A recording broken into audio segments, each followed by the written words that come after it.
do Senhor, meus irmãos e minhas irmãs, alunas e alunos da nossa idade, tudo bem com vocês?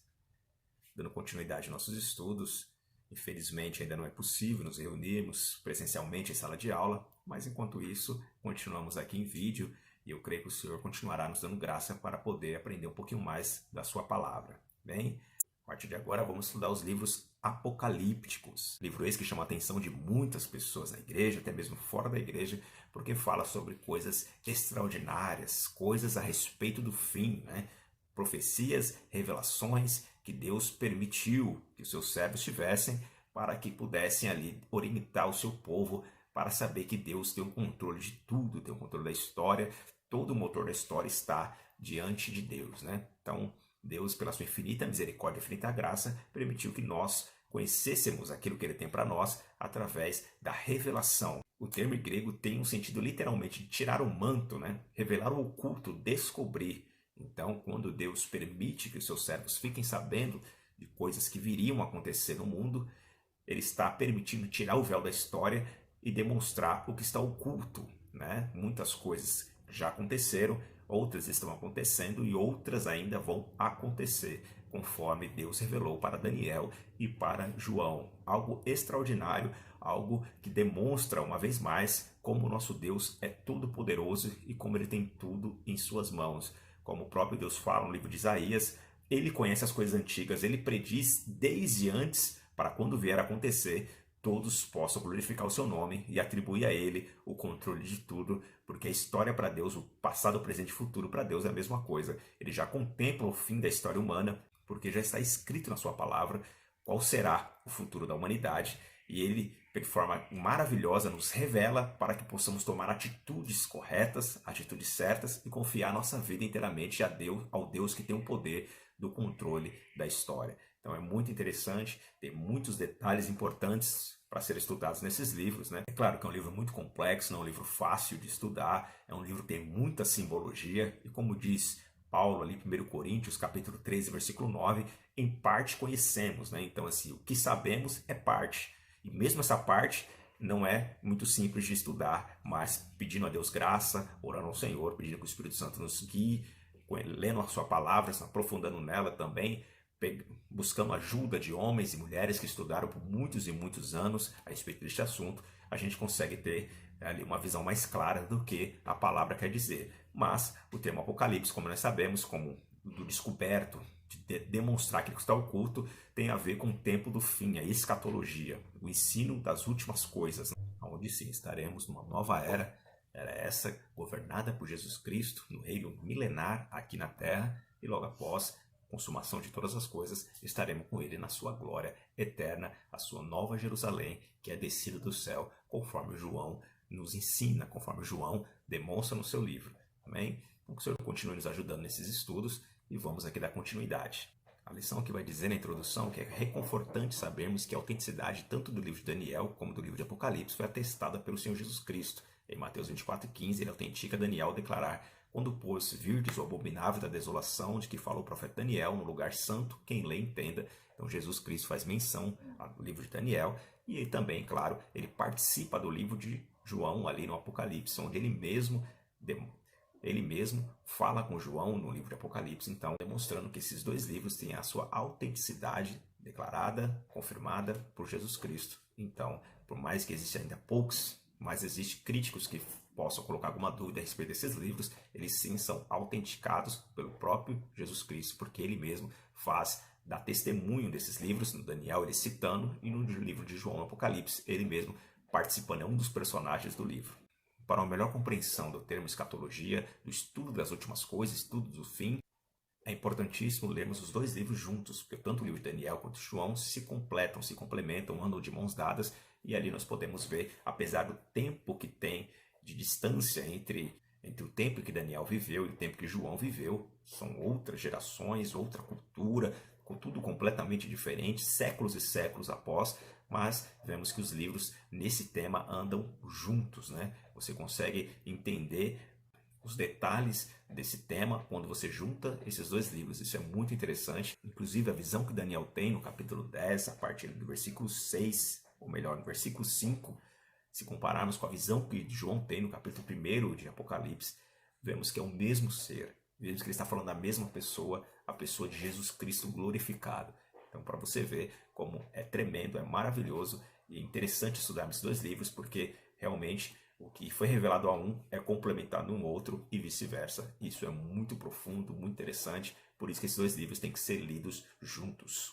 Traçando um paralelo entre os dois livros, o livro de Daniel ele vai se ocupar mais a respeito do tempo dos gentios, demonstrando o tempo que os gentios dominariam não só Israel, mas todo o cenário humano, né? Veja que até então, até a derrocada de Jerusalém, até a invasão de Jerusalém pela Babilônia, mais ou menos 606 a.C., Israel até então era uma nação autônoma, né? Desde que Deus permitiu que ele saísse do Egito com mão poderosa, Israel era governada pelos juízes, pelos sacerdotes, pelos reis, e assim foi até que o povo tanto pecou, tanto errou, tanto desobedeceu a Deus, que Deus permitiu vir o castigo, tanto pelas tribos do norte, quanto as tribos do sul. O norte invadido, conquistado pela Síria, e o sul pela Babilônia, o sul por Nabucodonosor. E é isso aqui que traz o livro de Daniel. Esse é o contexto do livro de Daniel.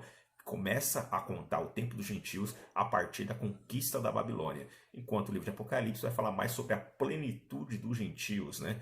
Como aqui a lição traz, o livro de Romanos, porque não queremos, irmãos, que ignoreis este segredo, para que não presumais vós mesmos, que o endurecimento veio em parte sobre Israel, até que a plenitude dos gentios haja entrado. Deus permite o endurecimento da nação de Israel, para que nós, gentios, pudéssemos ter acesso ao reino, acesso a essa promessa maravilhosa.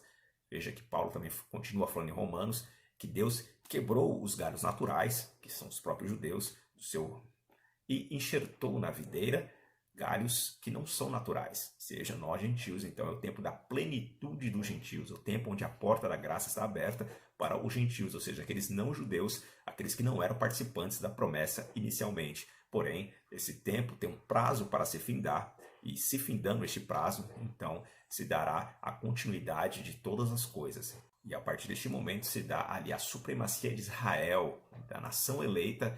Aí sim, o Israel de Deus, que estará reinando com Cristo no milênio, juntamente com a sua igreja, que o Senhor Jesus Cristo permitiu ser enxertado na videira que é Ele mesmo. Então, aí se dá a plenitude dos gentios, que vai falar a respeito do governo dos santos neste mundo, no futuro reino milenar de Cristo. Então, esse é o paralelo traçado entre os dois livros. Falando agora sobre o tempo dos gentios, o início do tempo dos gentios, como dissemos há pouco, iniciou no ano 606 a.C., com a invasão de Jerusalém pelos babilônios, né? Cumprindo-se promessas do Senhor, cumprindo-se aquilo que Deus havia determinado através dos seus santos profetas. Nabucodonosor não surgiu do nada, não veio do nada, não cresceu do nada o seu império. Tudo foi permissão de Deus e tudo foi dito, avisado pelos santos profetas. Deus não pegou seus filhos de surpresa. Deus não queria isso para os seus filhos, mas a dureza do seu coração permitiu que isso acontecesse. Então, a partir deste momento, ali é o contexto histórico da vida de Daniel. Daniel estava vivendo aquele momento, esse era o pano de fundo que ele vivia. Ele era filho de nobre, residia na corte de Israel, de Jerusalém, e se viu diante dessa grande tragédia, se viu diante desse desespero de ver sua nação, de ver seu povo sendo invadido, sendo destruído pela nação inimiga. Daniel era um jovem, entre 14 e 16 anos, não podemos nem dizer que era um jovem, era um adolescente, não tinha culpa de nada do que estava acontecendo, mas também, como ele estava no meio daquele povo, não teve como fugir, também participou daquilo e também sofreu. A Bíblia não diz, mas certamente os seus pais, quem sabe, foram mortos, seus irmãos, familiares, sofreram porque foi uma barbárie. Os babilônicos estavam furiosos com os judeus, estavam furiosos porque eles já estavam cercando a cidade há um bom tempo, eles estavam querendo a negociação para que pudesse entrar sem derramamento de sangue, mas os reis hebreus, de coração duro, não deram ouvido. O profeta Jeremias por muitas vezes falou, muitas vezes advertiu o povo para que se entregasse, para que se rendesse aos babilônicos, mas eles não deram ouvido. E por isso, quando os babilônicos entraram com força, entraram com fúria, entraram com ódio e colocaram abaixo as casas, queimaram vivas, não pouparam mulheres, crianças, idosos, queimaram o próprio templo do Senhor. Então veja a violência que foi aquele período, e Daniel e seus amigos fizeram parte disso e foram levados já na primeira leva de cativos, primeira leva que Nabucodonosor ordenou para que os nobres, filhos dos nobres, fossem levados para a Babilônia, para servir a ele. Esse era um costume que ele tinha para aproveitar o melhor que a terra tinha. Ele não destruiria de todo sem se aproveitar do que a terra podia ter, tanto no material, quanto em minerais, quanto em pessoas também. Então, por isso que ele pede para que essa primeira leva de jovens vá para a Babilônia para servi-lo, né?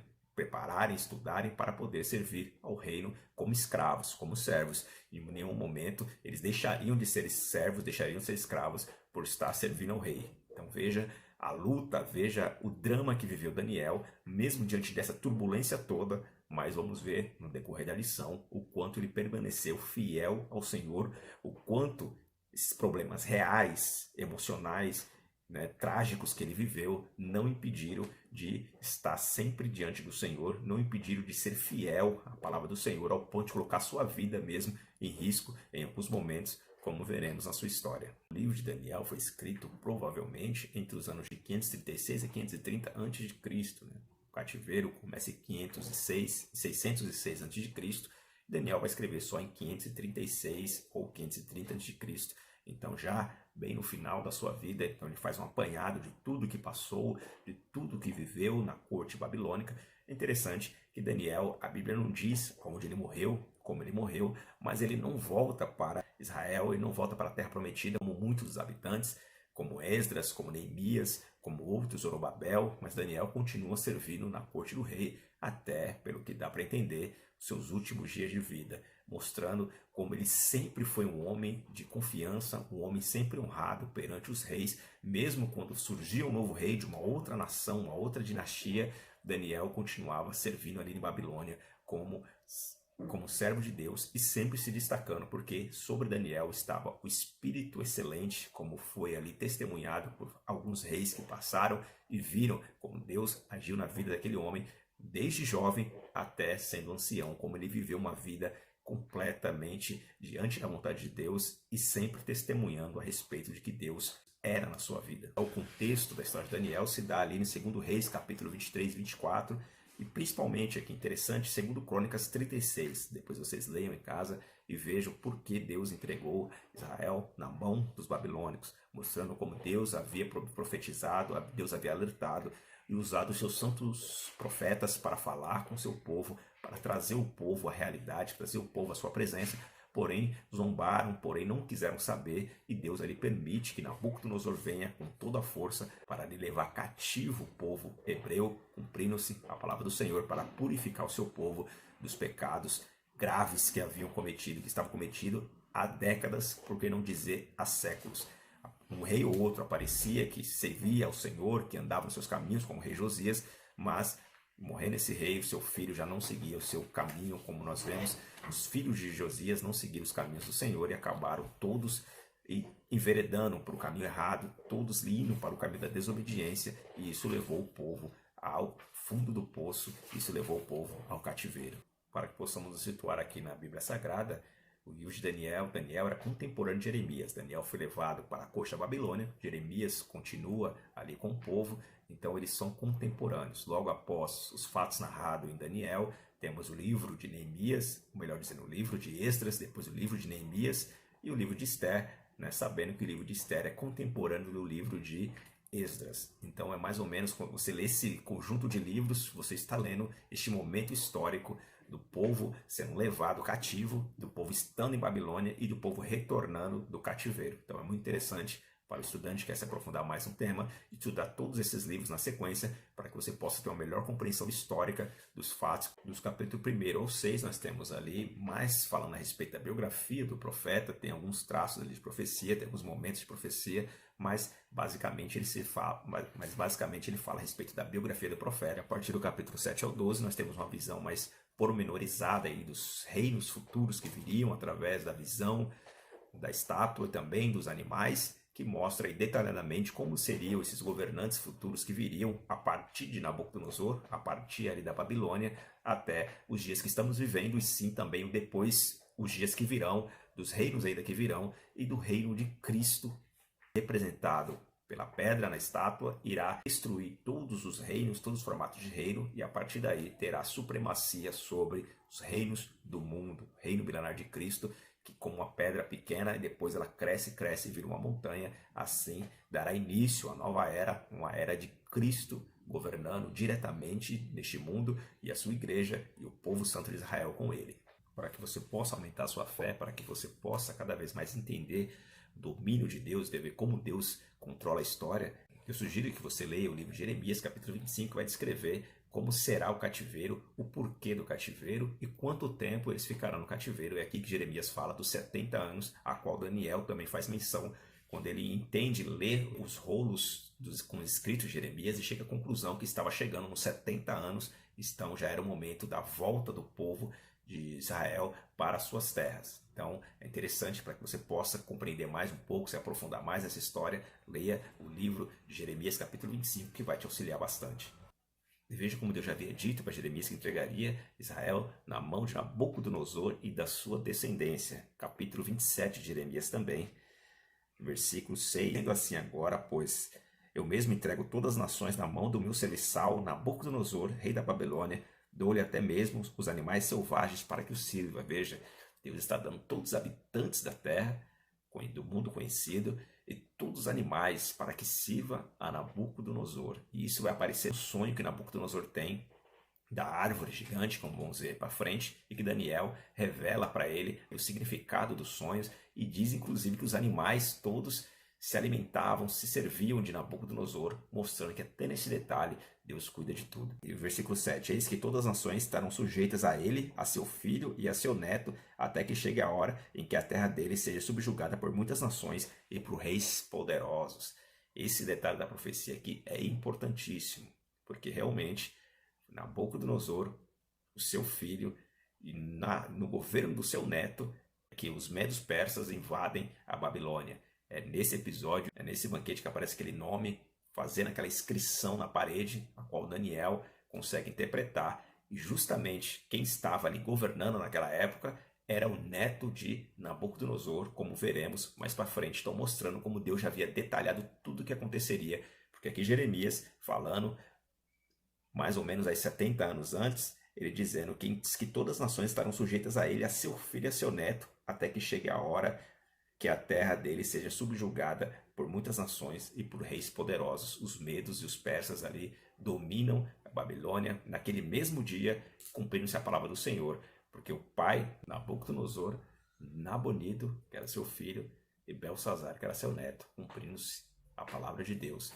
de forma literal, de forma detalhada, mostrando como nosso Deus tem um poder sobre tudo e sobre a história.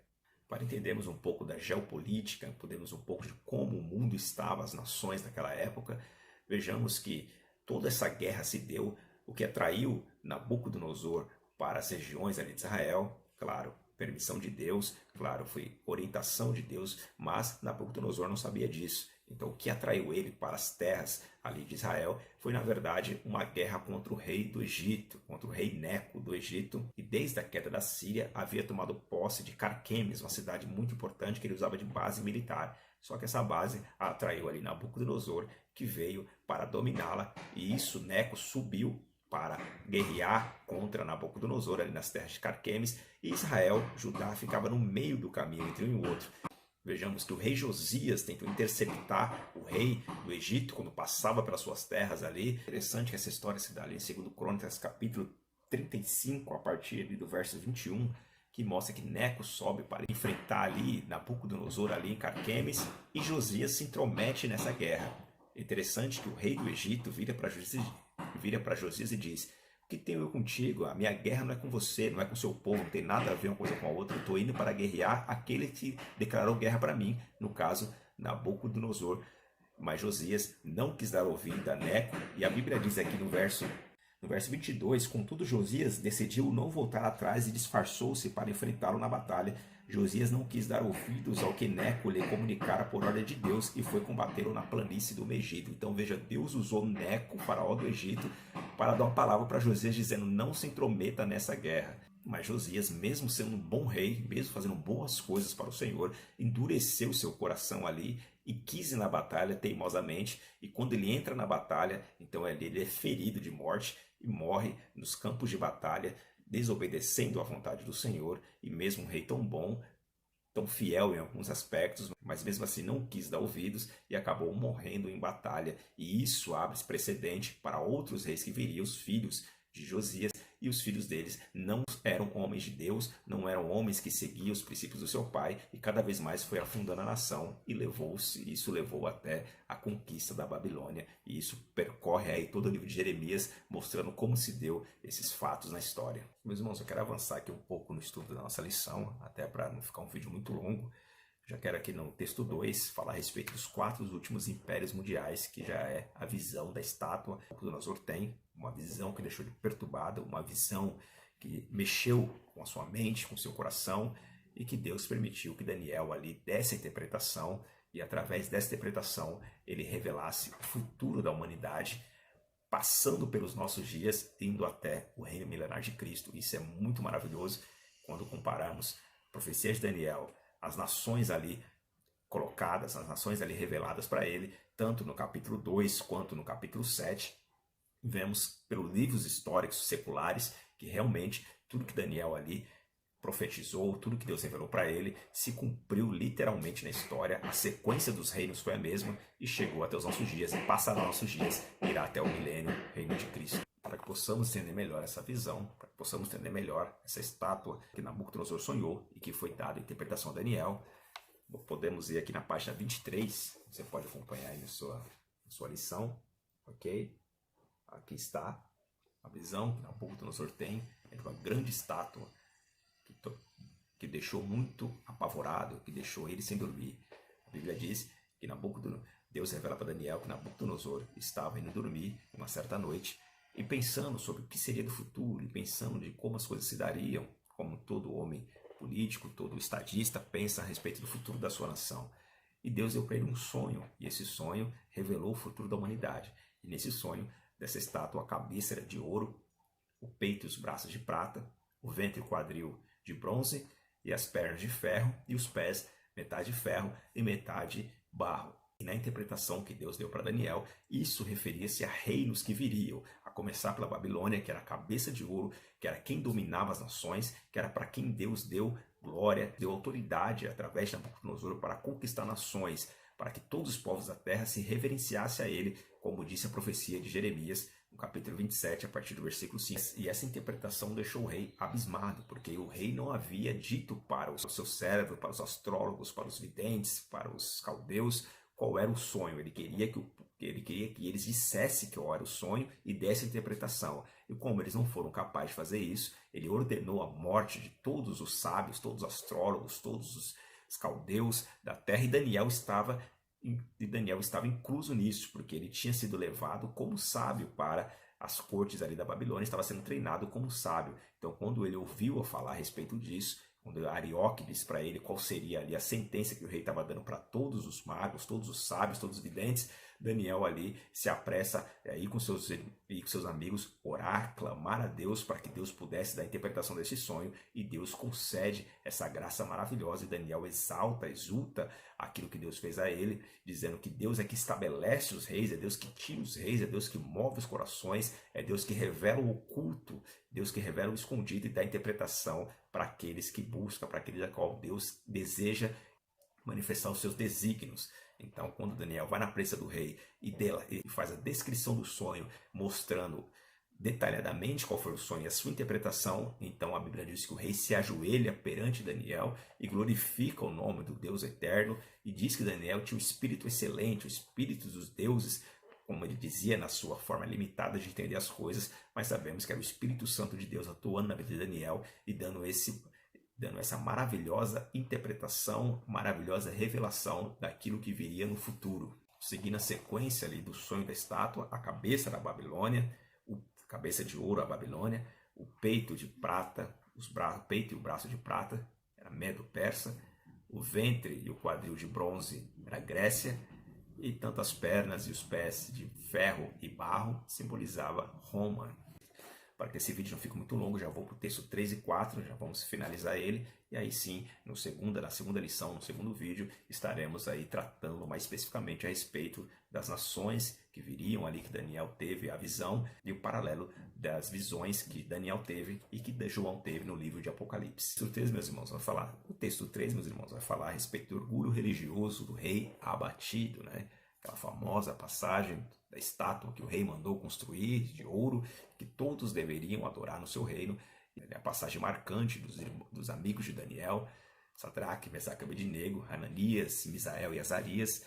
E esses 3 jovens não se curvam perante a estátua do rei, mesmo o rei tão poderoso, mesmo ele estando em nações estrangeiras, mesmo longe do seu povo, mesmo longe da sua família, mesmo longe da sua cultura, mas eles se mantêm fiéis, preferem a morte do que se prostrar e adorar ali ao rei, a um rei estrangeiro, a um rei pagão e a sua idolatria. Assim como eles, juntamente com Daniel, não quiseram comer do manjar do rei, não quiseram comer daquele manjar oferecido, mas foram fiéis e Deus honrou a sua fidelidade, poupando-lhes a vida, da mesma forma que agora eles não se rendem e preferem morrer ao desobedecer à vontade de Deus, aos mandamentos do Senhor. Veja, interessante que Daniel não aparece aqui nessa passagem. Possivelmente Daniel estava em algum negócio do rei, que Daniel ele foi colocado depois da visão, da interpretação da visão que Deus deu para ele. Ele foi colocado num posto muito elevado ali no reino, então certamente ele estava ou em viagem, ou quem sabe até mesmo enfermo, não pôde comparecer. Fato é que ele não aparece aqui nesse texto, e obviamente ele não estava entre aqueles que estavam adorando, porque se ele foi fiel até agora, não seria, não iria fraquejar neste momento. E mesmo depois veremos, mais na frente, na história de Daniel, que ele não se dobra novamente aos escritos do rei, daqueles que queriam derrubá-lo, e ele continua a oração, e oração mesmo quando foi proibido que ele orasse, e foi por conta disso jogado na cova dos leões. Então mostrando que com certeza ele não estava entre aqueles que estavam adorando, certamente ele não estava presente ali naquele evento. E a história decorrente, todos já sabem, a lição está passando muito bem. Então já vamos pular para o texto 4, que fala a respeito aí do orgulho político do rei castigado. Primeiro o orgulho religioso foi castigado e agora o político. Que o rei tem um sonho que mais uma vez Deus permite a ele, um sonho a respeito do seu futuro. E nesse sonho ele vê uma grande árvore, nessa árvore frutífera, uma árvore vistosa, uma árvore verde, com as folhagens verdes, uma árvore onde as pessoas ficavam embaixo delas, comiam do seu fruto, os animais buscavam um abrigo ali, e veio uma voz do céu pedindo para que cortasse, ordenando para que cortasse aquela árvore e que se mantesse o tronco acorrentado, demonstrando o que seria daquele grande e orgulhoso rei que havia sim tido várias conquistas, mas todas elas com permissão de Deus, todas elas para que se cumprisse os propósitos de Deus, e usou sim Nabucodonosor como uma ferramenta dos seus propósitos para as nações ao redor e também para Israel, para os filhos de Deus. Quando ele tem esse sonho, e Daniel interpreta novamente o sonho para ele, Daniel avisa para que ele não se tornasse orgulhoso, para que ele se arrependesse do seu pecado, para que ele não pudesse, para que ele não viesse sofrer as consequências daquilo que aquele sonho estava mostrando, que era ele viver como os animais, perder toda a sua glória, perder o seu juízo momentaneamente, até que ele adorasse a Deus. E decorrido meses ali daquele fato, ele se esquece e ele ali começa a olhar para a Babilônia, começa a olhar para esses grandes feitos. Realmente a Babilônia era um lugar muito lindo, ali tinha uma das 7 maravilhas do mundo antigo, os jardins suspensos da Babilônia, era maravilhoso, era um povo desenvolvido para a sua época, muito rico, muito próspero, e quando Nabucodonosor olha para tudo isso, ele diz: olha a Babilônia que eu criei, a Babilônia que eu conquistei. Então isso demonstra o seu orgulho, e isso faz com que ele perca a sua glória. Deus mostra para ele que quem comanda tudo, Deus mostra para ele que quem está acima de todas as coisas é o Deus Todo-Poderoso, e que sem ele, o ser humano, por mais poderoso que possa ser perante os homens, não é nada. E aí Nabucodonosor acaba sofrendo as consequências ali daquele sonho e acaba vivendo como animal por um certo período de tempo, vivendo como animal ali, pelos crescem do seu corpo, a unha cresce, ele perde o juízo e ele se alimenta da relva, se alimenta do verde, mostrando, meus irmãos, que nós não somos nada. Muito interessante essa passagem, lições preciosas que traz para a nossa vida.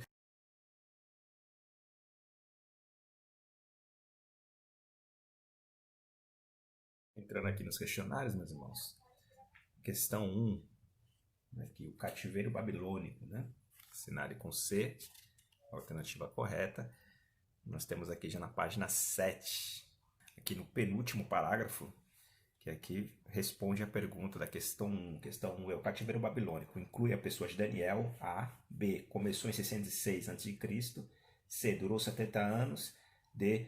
Todas as alternativas estão corretas. Na página 7, que diz: neste ano, o terceiro Joaquim, a primeira leva de cativos de Judá, seguiu para a Babilônia em 606 a.C., entre eles Daniel, e aqui começou a contagem de 70 anos de cativeiro, então, conforme disse Jeremias.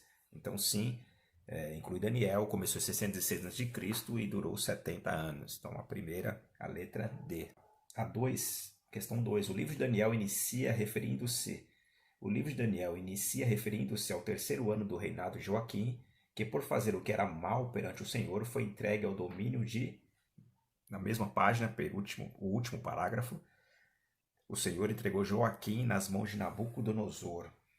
Ok? Então aqui a vida de Joaquim foi entregue por Deus ao domínio de Nabucodonosor, porque fez ele o que era mal perante o Senhor. Então aí está a resposta da questão 2, a letra D também, D de dado. Questão 3. A profética do capítulo 2 do livro de Daniel trata de A. Sadraque, Mesaque e Abednego sendo jogados na fornalha. B. Do sonho do profeta, os 4 últimos impérios mundiais. C. De uma revelação divina por meio de um sonho de Nabucodonosor. Ou D. Dos efeitos do tempo do fim e do anticristo. Então, o correto aqui, na questão 3, é a C, né? Porque no capítulo 2, aqui no início, a missão profética não está falando dos amigos na fornalha, nem do sonho do profeta, porque quem sonhou foi o rei. Também não está falando dos eventos do tempo do fim do anticristo, está apenas falando dos eventos, né, políticos de Daniel, do que estava acontecendo, do que iria acontecer também, mas não do anticristo. Então a C, o correto, é a revelação divina por meio de um sonho de Nabucodonosor. A questão 4. Foi durante o exílio em Babilônia que os judeus adotaram e trouxeram para Israel, ao regressar do cativeiro, a língua A, grega, B, aramaica, C, hebraica, D, egípcia. Correto, conforme aqui a página 12, no primeiro, segundo, terceiro, no quarto parágrafo, texto em língua aramaica. Então aqui mostra que o aramaico foi a língua aprendida ali no exílio e trazida para Israel. Então a questão correta aqui, a resposta correta é a B da questão 4. A quinta, em todas as narrativas do livro de Daniel, vemos o rei Nabucodonosor tendo atitude iracunda para com Deus. Não é verdade, né? Não é em toda a narrativa do livro que ele tem ele não tem atitude iracunda para com Deus. Pelo contrário, em muitos momentos ele reconhece a grandeza de Deus e dá glórias ao nome de Deus. Inclusive escreveu uma carta para todos os súditos dele, soubesse da poderosa mão de Deus e do seu maravilhoso poder. 6. Ao ver o milagre dos 3 judeus poupados na fornalha, Nabucodonosor ficou mais irado e perseguiu os judeus em toda parte. Pelo contrário, depois que ele viu o milagre ali feito com os 3 jovens, ele também faz ali um edito dizendo que ninguém poderia falar mal do Deus de Sadraque, Mesaque e Abednego, porque era o Deus Todo-Poderoso. Então, tanto a 5 quanto a 6 estão erradas, letra E. Questão 7. De acordo com a lição estudada na Bíblia, a árvore é uma figura comum para representar o ser humano.